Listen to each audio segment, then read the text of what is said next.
Monsieur, j'ai demandé à monsieur Aaron Azanaï, il était dans les commentaires sur le live, il était avec nous depuis longtemps. Donc, je lui ai demandé de monter. Donc, il a une motion par rapport sûrement à votre intervention. Je vais lui donner la priorité. Il peut intervenir d'abord parce que moi, je l'ai invité pour monter sur le panel. Vous pouvez y aller, monsieur Azanaï. Ok, bonsoir monsieur Josso, bonsoir tout le monde. Je salue tout le monde avec le plus grand respect que je peux avoir à tout le monde. Et compte tenu des considérations et les grades de tout le monde sur ce panel. Mais j'ai demandé à monter, je suis monté suite à votre demande, monsieur Josso, et j'ai demandé une motion suite aux propos de monsieur Adjaï, déjà que je connais pas déjà. Et je pense que je me sens un peu offusqué de monter tout juste après lui, mais il s'agit d'une question d'honneur et d'une question de dignité. Je vais commencer mon propos en disant que monsieur Adjaï, quand l'ambulance, le bruit de l'ambulance dérange quand ce n'est pas un des vôtres qui est à l'intérieur. C'est parce que vous n'êtes pas dans le cas aujourd'hui que vous vous dites que la déclaration, le test publié par M. Candidat Zanaï est une fausse déclaration et qu'on ne doit pas forcément se baser sur ça et on doit attendre maintenant que les gens de la société civile, les gens des organisations onusiennes ou de je ne sais quoi d'autres puissent montrer au créneau aujourd'hui pour dire que Candidat Zanaï est vraiment dans des situations déplorables. Mais avant les déclarations de M. Candidat Zanaï, avant la sortie de Maître Aboubakar Baparapé, si vous suivez l'actualité, la famille a fait une déclaration dès le départ, et a notifié que pendant la garde à vue de M. Candidat Zanaï, quand il était à la BEF, il a été menotté 4 jours, 24 heures sur 24. Ces déclarations n'ont fait l'objet d'aucun démenti par les autorités judiciaires de notre pays. Aucun. Et je m'en vais vous poser une question. Est-ce que vous pensez, en l'état actuel, que ce gouvernement en place, ce système en place, aurait eu des preuves contre Candidat Zanaï et n'aurait pas exhibé ça sur les médias, comme dans l'affaire de Ozad Omeki et de Bokor Olivier? Vous pensez vraiment qu'aujourd'hui, le pouvoir actuel aurait eu des preuves contre Candidat Zanaï, ce même Candidat Zanaï, oublions même qu'il soit mon partenaire, oublions même qu'il soit mon père, oublions même qu'il soit quelqu'un de ma famille. Vous pensez, en l'état actuel de la politique béninoise, qu'ils auraient eu des preuves et ils n'auraient pas exhibé? Ben, ça aurait été une médaille pour eux. Hein? Mais pour revenir sur ce que vous êtes en train de dire, qu'on ne doit pas s'alarmer. Le président Candidat Zanaï, il a gardé le silence depuis plus de 6 mois. Il a fait le choix de rester silencieux, pas parce qu'il est impuissant, pas parce qu'il n'a rien à dire. Et je pense que si moi j'aurais été le président Candidat Zanaï, j'aurais décidé de tout déballer parce qu'il n'a pas tout déballé. Moi, vous me connaissez peut-être pas, je suis son fils, je suis son Benjamin, mais il n'a pas fait l'objet, il n'a pas déclaré tout dans les moindres détails. Parce que je pense que s'il avait déclaré tout dans les moindres détails, nous serions dans un scandale politique aujourd'hui au Bénin. Et parce qu'il ne l'a pas fait, parce que son avocat ne l'a pas fait, moi, Aaron, aujourd'hui, je ne vais pas parler. Mais le temps viendra où les responsabilités seront situées, chacun sera face à ses actes, et vous comprendrez maintenant qui est qui dans cette République. C'est juste inhumain de venir sur un panel parce que vous êtes rupturien, parce que vous êtes de la mouvance ou parce que vous êtes d'un bord politique pour dire que non, ce que Candidat Zanaï a dit n'est pas vrai, il faudrait attendre que le truc là, ce que son avocat dit est faux ou quoi que ce soit.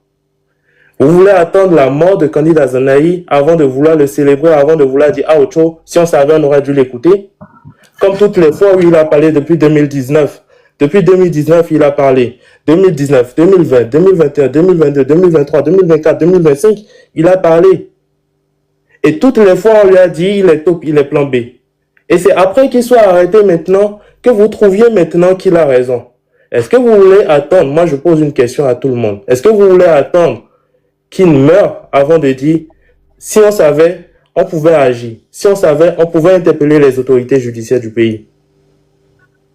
Parce que s'il en arrive à dire qu'il est en insécurité et qu'il craint pour sa vie, connaissant l'homme, c'est qu'il craint vraiment pour sa vie. Sinon, comment lors d'un chemin retour, vous faites une interruption, vous vous arrêtez pendant plus d'une vingtaine de minutes et vous ne donnez pas les raisons pour lesquelles vous vous êtes arrêté.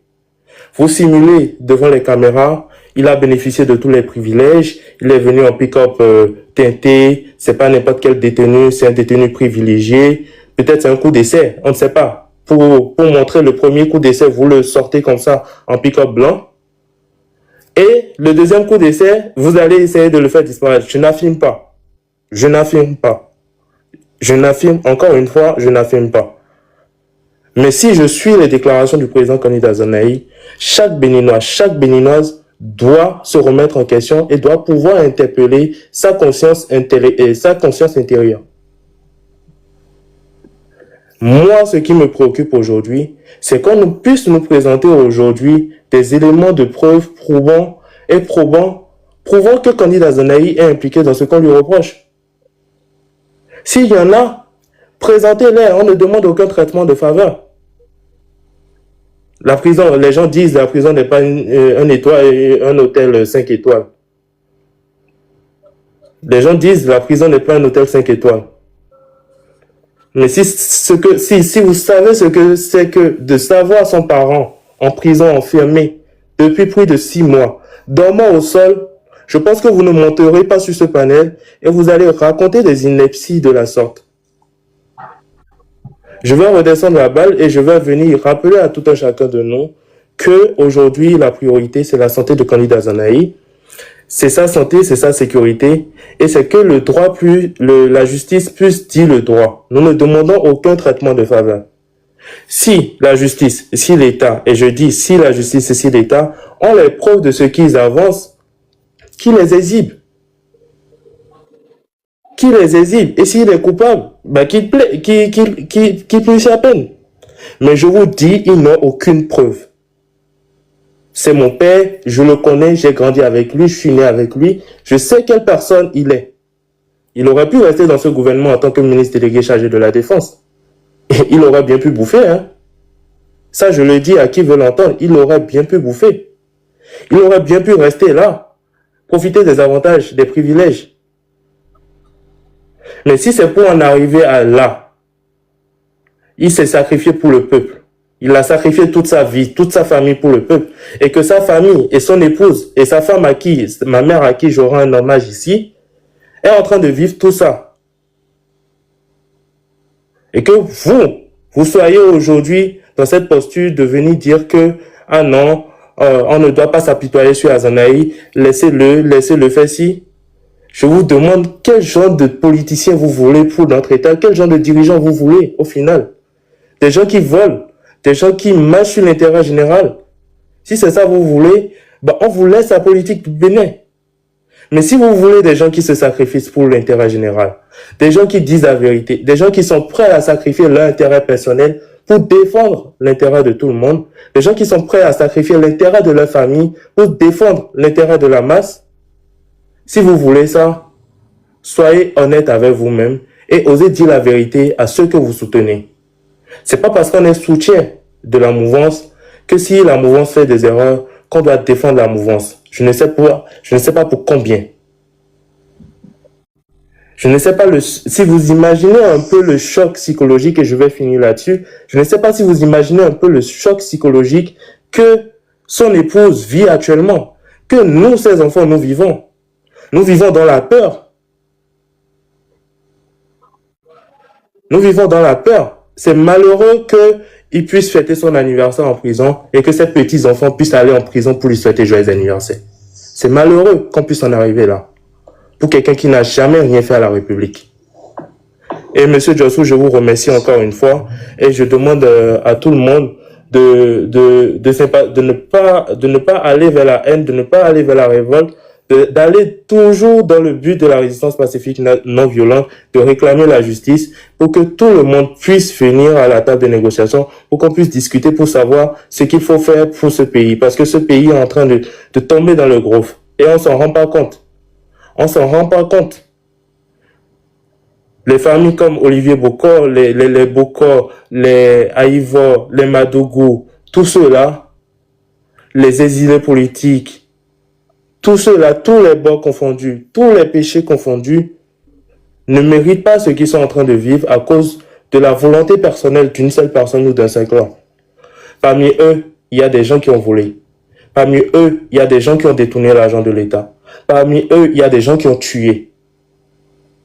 Alors qu'ils répondent de leurs actes, et on verra si maintenant la justice, elle est transparente, la justice, elle n'est pas personnelle. Je vous remercie. Ok, merci beaucoup. Donc, il faut même appuyer ça.